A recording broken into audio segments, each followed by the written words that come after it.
Hi, everybody. It is Thursday night, so you all know what that means. That means it is Mastery Chat recap night, and you do not want to miss this because that was an incredible Mastery Chat. So hang on with us. We'll be right back. We can't wait to get to this recap.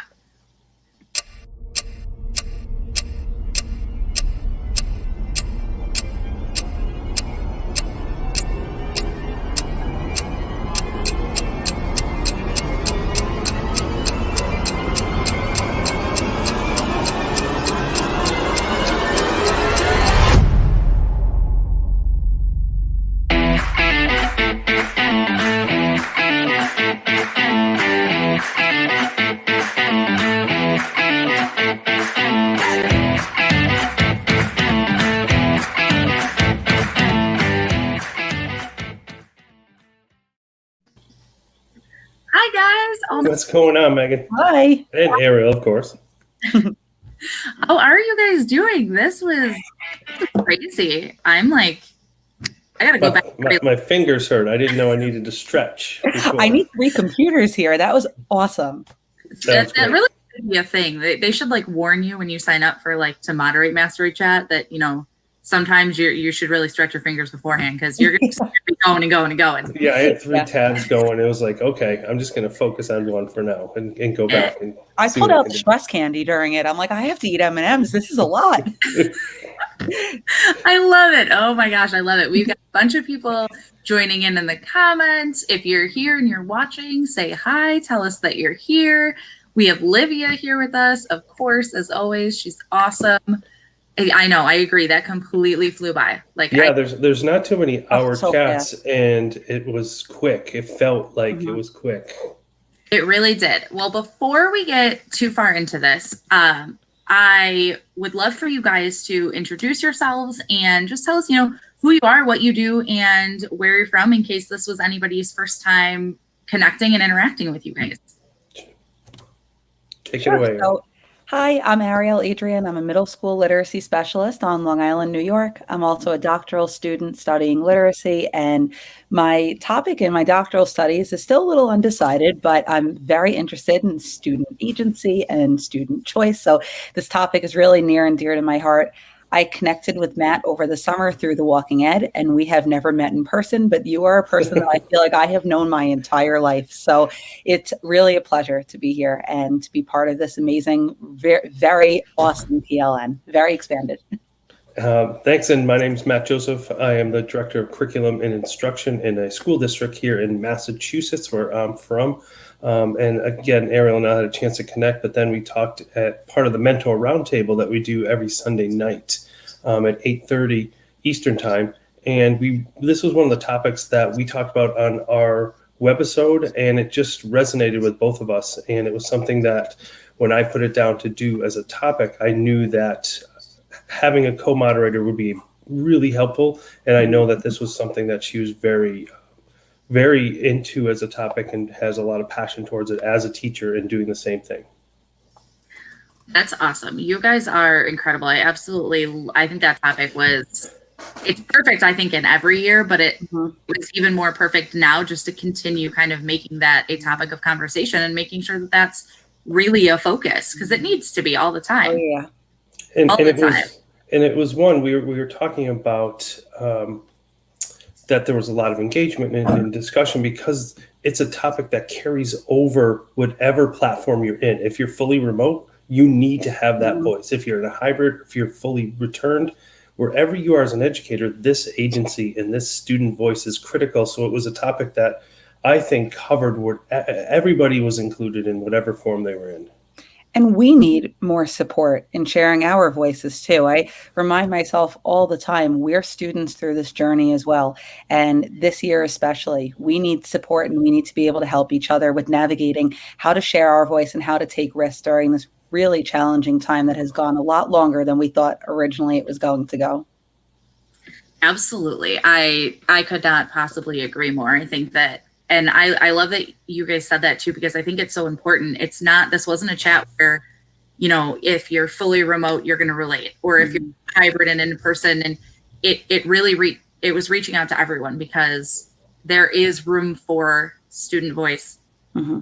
across every aspect, no matter where you're at. And I think that that's so important to continue to remember and continue to talk about. Mm-hmm. I got a lot of really good ideas from this chat. So I am really thankful. If nothing else, then we've succeeded. You're good. Me too. I hope someone on there took notes. If anybody took notes, please DM me, because that was amazing. And I'm going to send out tomorrow, I'm going to send out a wakelet of the entire chat, and you'll have that, and everyone that's had an answer tonight, you'll be part of that tomorrow. That is amazing. Amazing. I agree. It really does, take an awesome educator to pull off the hat indoors. I agree. Always. That. But leave it to Dave. I got the other two over here, like, okay, am I going to go BC, Springfield, or Boston? And I didn't want to go double BC, so I was like, I'm going to have to, it's my rotation. You could do a hat change now, too. There you go. Like a part of hat change. He's also still undecided on almost everything in life. So there you go. He's doing great. So thank you. And Brad's here. He joined us for the chat. Love it. Awesome. Really great night. How are you guys feeling? I know, other than like maybe your fingers hurt a little bit and you don't really know how it got to be 8 o'clock so fast, because I really don't. How are you feeling? I feel great. This chat really reaffirmed every time that I participate in a chat, not even just leading a chat. I love being a participant as well and learning from everyone else. I feel so reaffirmed and reignited to get back to my classroom and try all of these amazing ideas. I'm in a really unique role this year. I'm usually a reading specialist, but I'm teaching 4th grade IC integrated co-teaching this year just to help with smaller class sizes. And I'm in this completely new position I've never done before, battling with all of the COVID precautions, and I'm face-to-face every day. So I'm learning so much too, just about how to have my students share voices and provide choice when I've never done this before. And something I kept seeing over and over in the chat was just taking risks and letting students just feel the learning experience and being the driver in their own. You drive the bus and I could sit in the passenger seat. And I realized that is the best way to teach my students, is let them lead. So I feel awesome. I'm on February break this year, I'm on February break this week, not this year. It feels like a long year. But when I get back on Monday, I have a lot of great ideas. No, I think, and for me, it's just a great way to collaborate with others. We keep, again, I've said this for almost a year now, is we keep hearing we keep hearing social distance, and we don't need social distance. We need to have social connections. We need to have physical distance. And this tonight was just another way to have those connections and learn. I continue to learn so much from all of this. And really, it was almost like I felt like I was at a concert and just hitting that volleyball back up and the beach ball and just having that learning resonate, because no matter how many follows you have, 20,000, you meet new folks and you learn new things. Mm-hmm. And for me, that's incredibly empowering. And the second thing is, a lot of things I do, I like to have collaborative opportunities, like collaborating tonight with Ariel, or the Mentor Roundtable, or the Leadership Lounge on Fridays, because as singletons, like when I was an elementary principal or now I'm a district leader, we're kind of by ourselves. And to have that shared learning experience is, for me, internally satisfying. That's awesome.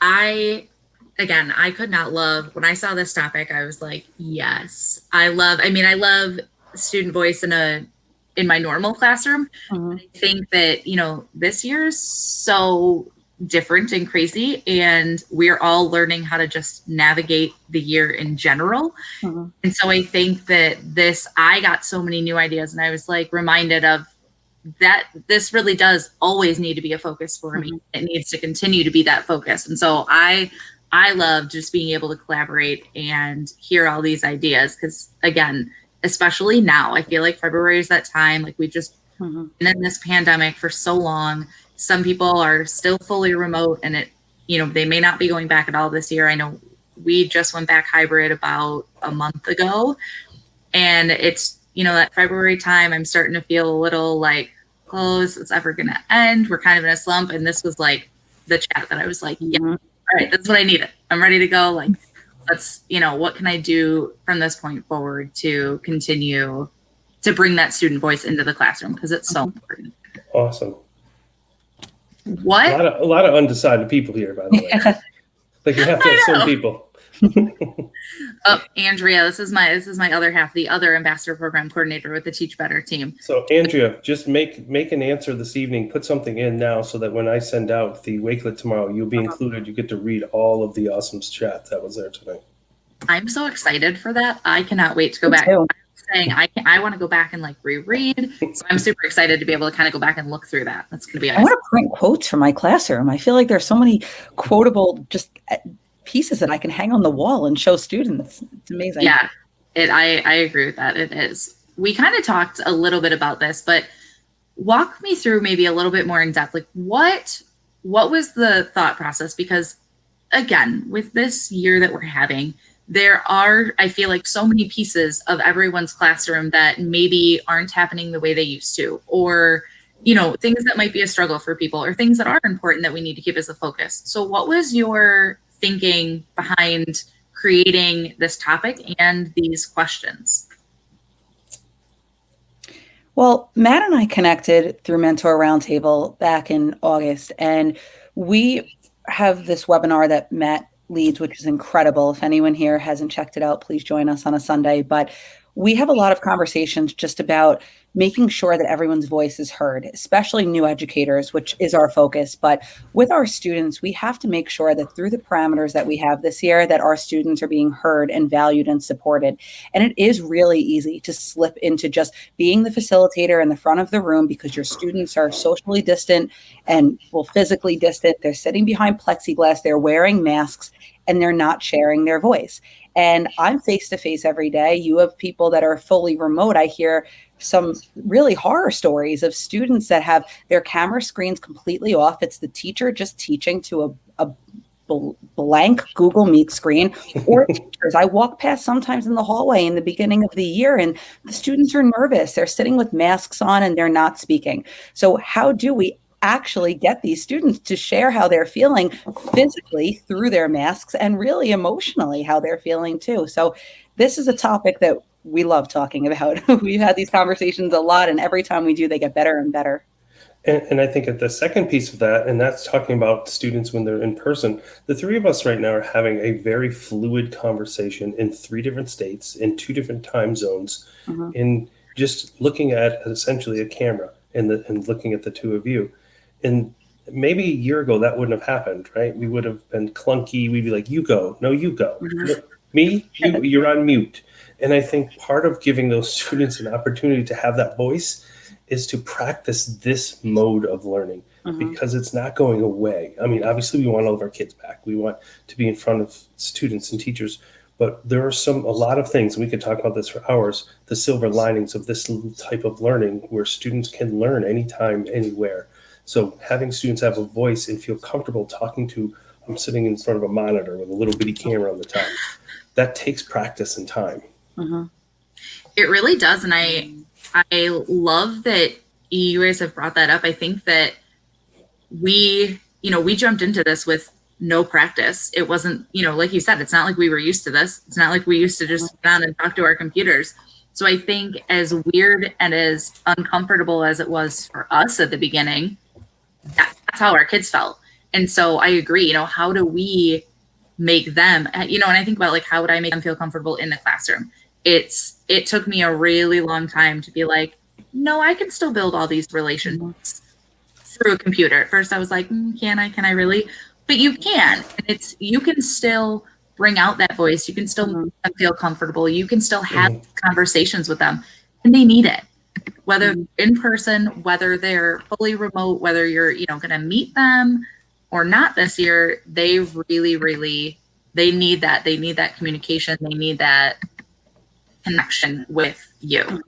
Megan and Jeff have joined us. We've got Hey, Megan. Hey, Jeff.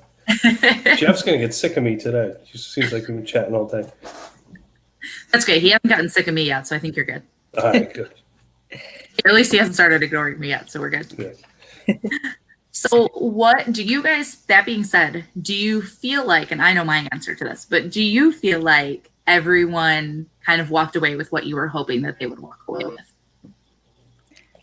I think so. I think the chat was great. And I have so many great ideas from a lot of different perspectives. Like we were talking about, there are teachers that will be remote until June that haven't stepped foot into a classroom since last March. I've been face to face every day. And I think this chat was really broad and had a lot of different perspectives and viewpoints. And what I love about Twitter chats is that we can continue learning. The chat can continue and you can hop on and answer something and thread will keep unraveling. And I've made the best connections through Twitter chats. I mean, the best professional development has come from Twitter for me. And then it continues. And I love, like Matt said, we're in 3 different states teaching and being educators and leading so many different perspectives. And this is what our students need to see, that we need to ripple to them too, is that you can connect with people that are different than you, that come from different places, that have different backgrounds. And I would have never had this opportunity if we didn't have this horrendous, tragic experience happen to us. We never would have been able to connect like this online. So the little silver lining is that we have connected like this. So I do feel like this chat really helped so many. And I am excited when we're finished with this live amazing broadcast to go back to the chat and see what else has unraveled and continued on there. Yeah, and I think one of the reasons I enjoy collaborating with Ariel so much is because we have different lenses. She told you some amazing answers right there from an educator who's in it day to day and thinking about her students. And for me, I was thrilled to have a topic that I felt I could generate some adult learning, that I can provide, some live professional development, not me personally, but having that lens to create and design and implement. So in my role, which I lead professional development for our district and try to do it in, other areas, even online, that for me, I found it satisfying that people contribute, participated, and having that flow of adult professional development was definitely there tonight.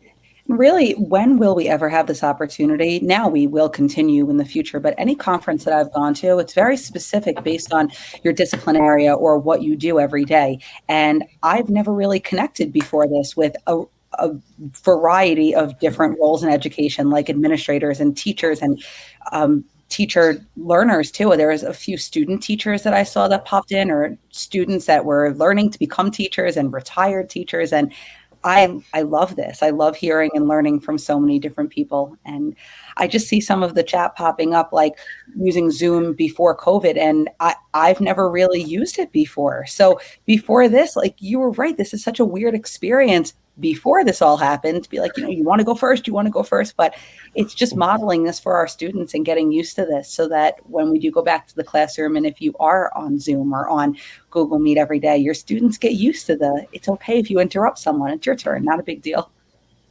Absolutely. I think the comments have been speaking for themselves, you guys. I mean, my answer, I absolutely think people walked away with probably more than like what you were hoping they would walk away with, because I mean, Van is here. He loved the chat. Jillian was saying great chat. The questions were just on fire and there was so much engagement.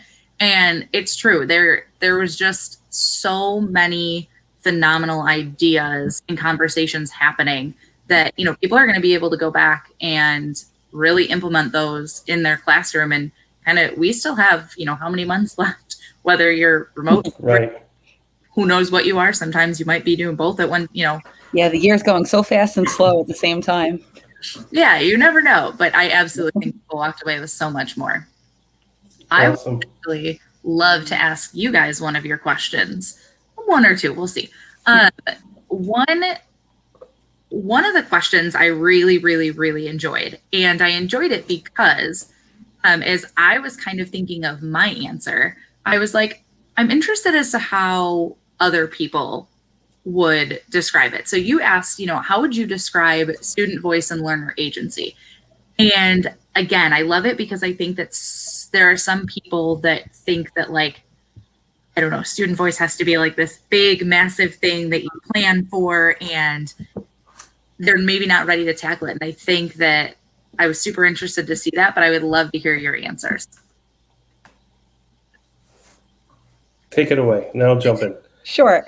So student voice is as simple as it sounds. It's having students share how they feel, providing them with choice, and having students navigate their own learning. And I heard an expression years ago that I've always carried with me is that students need to be in the driver's seat and drive the bus. You're a passenger, and you shouldn't be outside of the bus. You still need to be in the bus with them. You could be the backseat driver, but you still need to be there with them, but let them do the driving and just be quiet and guide. And I've always held on to that for student voice, is that students need to be able to share how they feel and whether it's good or bad. And then learner agency is tied in, that students have to become agents of their own learning. And that can be developed through having that choice or providing them with genuine, authentic learning opportunities. And this can be seen in so many different ways, in every lens, every perspective. And having a classroom without voice and learner agency can be a very boring, mundane, sad classroom to be in. But what I loved about tonight's topic is that this can be seen in so many different ways, no matter what discipline you teach, from kindergarten all the way through to Regents level classes and pre-college classes. And it's important to have students. I'm sorry, I'm rambling a little bit now. I'm not sure. Not at all. If you were going to ask this later, but it's so important to drive that home with students early, because if they can develop that confidence and feel really good about themselves, the curriculum and the content will come. But the self-confidence and the self-esteem building from the beginning of the school year will only help them continue to provide their own learning opportunities and pave their own way, and then support one another. And I notice it's like a domino effect in my classroom. Once one student can drive the bus and feel like they can share their voice, everybody else feels comfortable too. And once you have one, you can pair them up with another student who may not have that learner agency developed yet. And one by one, you eventually then have a whole classroom of voices. And then, like the quote, I think Christine Beam has shared this, it's like a construction site then in the classroom. It gets very loud, but that's okay. You want a construction site. You don't want a museum. And it wasn't Christine that shared it. I don't know who it was. So I'm sorry if I quoted incorrectly, but I loved that quote on tonight's chat. And I can't say much more than that. That was right on the money. But one of the things I'll add, and one of the things that I ask educators when I give feedback or evaluate them, is how are you adding relevance to your classroom? And one of the things that student voice allows is that the students feel the things that they're talking about that they can see in their daily life. And once you add that relevance, that brings in the engagement. And when you have the engagement, it brings in retention. And I think that's the important thing, is having that voice and agency allows for relevance within the learning.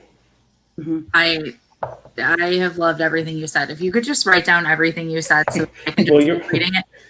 That'd be great. It looks like you're recording it, so I don't know if you just replay it. That's true. It will be a recording, because I agree with Livy on this. I was told this in student teaching, and my cooperating teacher told me, she was like, you're going to walk into some classrooms that are silent, and you're going to walk into some classrooms that are loud. And I teach middle school. She's like, you have to decide what you're okay with. She's like, but you're always going to get more out of the classrooms that are talking, because you are then learning about them and from them. And again, if I have kids that are silent, I don't know what they need. I don't know what they're learning. I don't know what they need. I don't know what their struggles are. And so I tell my kids, like, that is my biggest frustration. I'm like, I don't like when you're quiet. I need you to talk. I need you to talk to me. I need to hear your voice. I need to know how you're doing. I'm like, I'm just going to talk to you until you talk to me. Yeah. Somebody else used the expression too, and I don't remember who it was either. It was the chat was on fire, and I don't remember, but it was an emotional ecosystem that has to take place in our classrooms. And I loved that analogy, that when students feel comfortable and supported and that they can take risks and share their voice, then we feel more comfortable to continue to provide them with those opportunities. And like Andrea just said, it's organized chaos, and then everybody's happy and we're learning. And then the students don't even realize that they're learning, and they're learning authentically. And that's when the true amazing magic happens, when it's just authentic and genuine. And this is very straightforward, but the ones doing the talking are the ones doing the learning. And if the teachers are doing more of the talking, the kids aren't learning. And, I say this over and over, especially to the teachers, and it seems harsh, but kids don't come to school to watch you work. They don't. And they don't log on to Zoom to watch you talk. They want to participate. They want to be a part of it. And allowing them to do that makes it more active participation for them. I 100% agree with that. And I think like even Van said the bus analogy, he said he's working to give them more control over the bus. Mm-hmm. I think it's okay to know that happens in baby steps sometimes. Mm-hmm. It's okay to like, you're not just going to be like, here you go, guys. You just have the whole bus. I'm going to go sit in the back, get us there. It's baby steps. But like you said, once, if you get one student that then starts sharing and that one student can drive the bus, that's going to be that domino effect. That's how you create that classroom, and that's how you create culture. And I share this analogy with my older students when I was teaching middle school, that when you're driving that bus and you're taking control of your own learning, everyone will go at their own pace. Some of us may drive slower, some of us may drive quicker, and it depends on what it is and what the topic is. I can take control of my learning when I'm learning about a topic that I'm very passionate and interested in. But if it's something that I'm not as interested in, I use the analogy with them of math, and I'm not a great math student, but when I'm learning and teaching math, I may need to take a back seat sometimes, let someone else guide me. And when I'm ready to jump in, then I can jump in. And it really helps students feel like they're being valued and heard no matter what step they're on. And that's been very important for me this year, is making sure that students understand that it's okay if you're starting on a different step than someone else. Absolutely. I love that, which is super funny because I teach math. And if you asked me where I would take my back seat, it would be anything like ELA related at all. I'll jump in later on that. Well, I'm teaching a little bit of math this year and I am getting better. So I'm learning from the kids. But I want to touch on something that you said, Matt, too, because I think that this is so critical, especially now. I mean, and it's what Brad said, like he repeated, kids don't come to school to watch you. Guys, they can get your content on YouTube. They can go see, like, we are no longer at the point where you have to come in and watch me teach for 45 minutes to get this. Like, that's not what I'm there for anymore. So I think that that's so accurate, is they don't come to school to watch us work. And I love that. I feel like more people need to hear that. And that's, again, it leads to the confidence and the growth. That is what builds their confidence, is letting them drive the bus, knowing it's okay if they make a wrong turn. Happens to all of us. But that's, again, mastery learning at its finest. They're going to get there. On a race to get there. Doesn't matter when they get there. They're going to get there. Awesome. One thing that I do also, another question just kind of like leads into this. I loved your question where, and we've kind of talked about it a little bit, but like, what techniques can we use to help shift that student mindset to really focusing on that personal growth or the development? I think that is so important, and that's a huge piece of the student voice is that. So what would you guys say to that one? Well, I think the shift I think it starts with the shift focusing on the learning, not the outcome. Meaning we focus so much on the right answer or the end product. Yes, that's critically important. But if we focus on the journey and we focus on the steps to get there, where we have the voice, where we have prototyping, where students are trying things and learning from each other, then the end product is going to be amplified. And I think for me, to answer your question, that's something I think is critical. And I know it sounds like a Captain Obvious statement. Oh, we're going to focus on learning. But are we focusing on scores? Are we focusing on results? Or are we focusing, it gets back to, you say, I was talking about people who come to school to watch work. If we're asking questions that kids can get on Alexa, we're not asking the right questions. Like, that's not cheating. We all do it. Nobody uses a map anymore. Like, we have to use that skill to focus on the learning aspect of it, not just the final products. I 100% agree. I think that's, and I've talked to a lot of teachers, and I've heard a lot of teachers kind of really focus on that a lot this year with remote learning. Well, how do I know they're not cheating? And I mean, I teach math, so again, don't even get me started on how do we know they're not cheating, because that's on this is the principal hat is on. Dave was talking about hats. That's on you. Like, you got to ask better questions. You got to create better open-ended opportunities. Like, if the kids are cheating, you just gave them an opportunity to be resourceful. Like, yes, if they're plagiarizing and the typical cheating fashion, we don't want that. But if they can be resourceful and find their answer or crowdsource it on TikTok or wherever, they're going to do it because we do it. Exactly. I think it's again, you tie in that student voice. When my kids are talking to me, I know where my kids are at. So I know when one of my students that is struggling, if they suddenly get 100% on their test and ask no questions, obviously, like that's, I'm like, we just had a conversation yesterday and you were struggling. So again, the more your students are talking to you, the more you are going to know, and the more you're going to know where they're at and where their learning path is taking them. So I completely agree. I think that if you're giving them questions that they can Google, you're asking the wrong questions. And the more that you promote your students talking to each other also. I use a lot of accountable talk in my classroom and just making sure that students are responding to each other also, because you can easily have that volleyball back and forth with one student that's raising their hand. You're always going to have the student that wants to participate, but having students accountable for talking to each other really helps to raise that growth mindset and help students shift their perspectives of thinking, am I responding too much? Am I not responding the correct way? Am I helping another student? And just changing that student discourse in your classroom so that everyone just falls into that growth mindset and affirmation talk. I use a lot of affirmations in my classroom, whether it's just explicit affirmations or if it's just underlying in everything, that sometimes I just use them as I'm speaking to students. And we read about the power of yet. And I love hearing, sometimes I hear like the little whispers when my students are in groups, like, someone's like, I can't do this. And they're like, yet. And it just makes me so happy that it's just become language for us, that the discourse in my classroom is just so natural and authentic because we share it with each other. And it's ingrained in them now, but it has to come from us because students don't know. They don't know necessarily where to start, but once you give them something and you give them tools and you give them the space and the chance to take those risks, it happens naturally. Yeah, I think you said it perfectly. It does come from us, and it's never too late to start that. It doesn't matter what you teach. All of our kids are teachable. We can teach them that mindset. It's just that for some of our kids, they haven't had that mindset taught to them yet. A lot of our kids are very much focused on grades, and they want the outcome, not the journey. So I think that I love what you said. It is teachable to all of those, every kid you have.